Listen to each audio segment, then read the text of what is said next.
The table shows a drug absorption in a typical person. Notice in the first column we have the number of hours, in the second column we have the amount of drug in the body in milligrams. Notice at time 0 there is 1,000 milligrams, which means 1,000 milligrams of drug was administered. We're told to let f of t be the amount of drug in the body after t hours, and then we're told to use Desmos to create a scatter plot of the data. The next step is to go to desmos.com and click Graphing Calculator. To enter the data, click the plus sign in the upper left-hand corner, which is the Add Item button, and then select Table. We will enter the time in hours in X1 and the amount of drug in milligrams in Y1.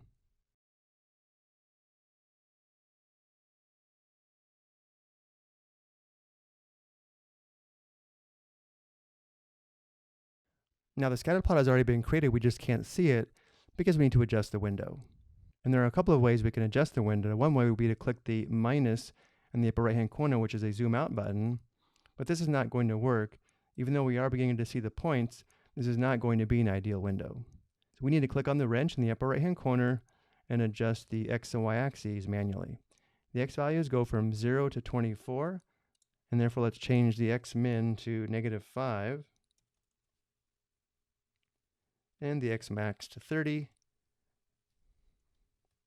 and let's change the step to 4. I started the X value at -5 because I do want to see the origin. And the Y values go from 15 to 1,000. Let's change the Y minimum to, let's say, -100, and the Y max to 1,100 with a step of 100. And now if we click on the coordinate plane, we can see a nice scatter plot for the data. And we can tell from the scatter plot, it looks like an exponential decay model will be a good fit for the data. Going back to the question, we're asked to find the exponential function that fits the data, and we're told to round to 3 decimal places as needed. And our function is going to be f of t. Going back to Desmos, we go down to cell 2. We need to use the same variables in the table, which are x1 and y1. So to perform exponential regression in the form of y equals a times b to the power of x, we enter y1. We do not use the equal sign, we use the tilde or twiddle. So we click Show Keypad, click ABC, and the twiddle or tilde is to the right of the curly brackets here. And then we enter AB, raise the power of x1. Notice here we have a box that says log mode. We do want to select this in order to use the same method that the TI-84 and many other software programs use.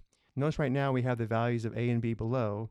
If we click log mode though, they are going to change because we're using a different method. And we do want to use log mode for this question. We're told to round to 3 decimal places. For A we don't have to. A is 1,196.2, and for B we will use 0.843. So our function is f of t equals 1,196.2 times 0.843 raised to the power of t. And before we record this, notice how the model is already graphed on top of the scatter plot, and we can see we have a very nice model for the drug absorption data.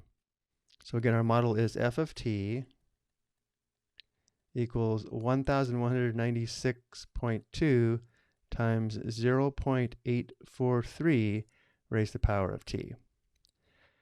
Next, based upon the model, drug is decreasing at what rate per hour? Give us a percent to 1 decimal place. Well, because we have exponential decay, the base b is equal to 1 minus r, where r is a decay rate. Solving for r, we have r equals 1 minus b, the base, which gives us r equals 1 minus 0.843, which is equal to 0.157, which means the drug is decreasing at a rate of approximately 15.7% per hour.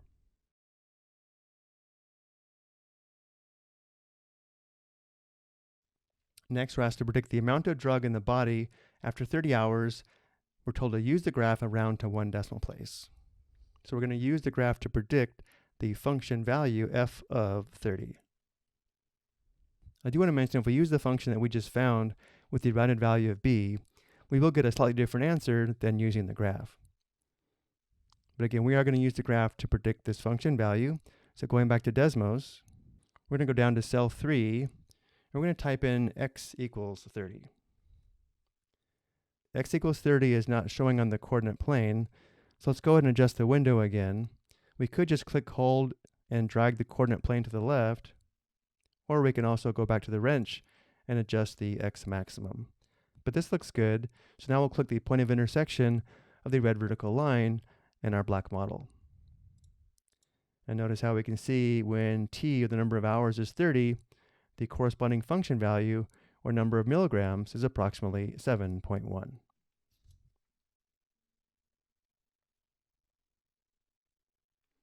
After 30 hours, there's approximately 7.1 milligrams of drug still in the body.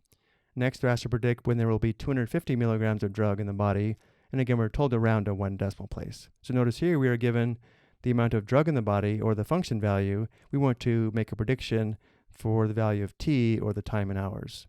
So we're trying to make a prediction for t, given we know f of t equals 250. And again, we'll go ahead and do this graphically. Going back to Desmos, let's go down to cell 4 and enter f of t equals 250, or just y equals 250. And now we click the point of intersection of the blue horizontal line in our model. And notice the function value is 250, which is the number of milligrams of drug in the body, and the t value to 1 decimal place is approximately 9.2.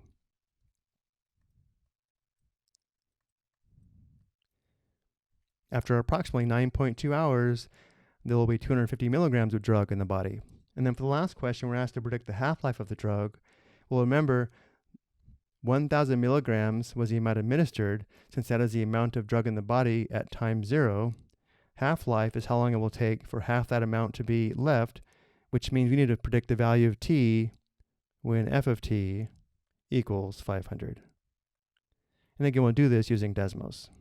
We will go down to cell 5 and enter f of t, or y equals 500. This time I'll use f of t just to show it doesn't matter which method we use.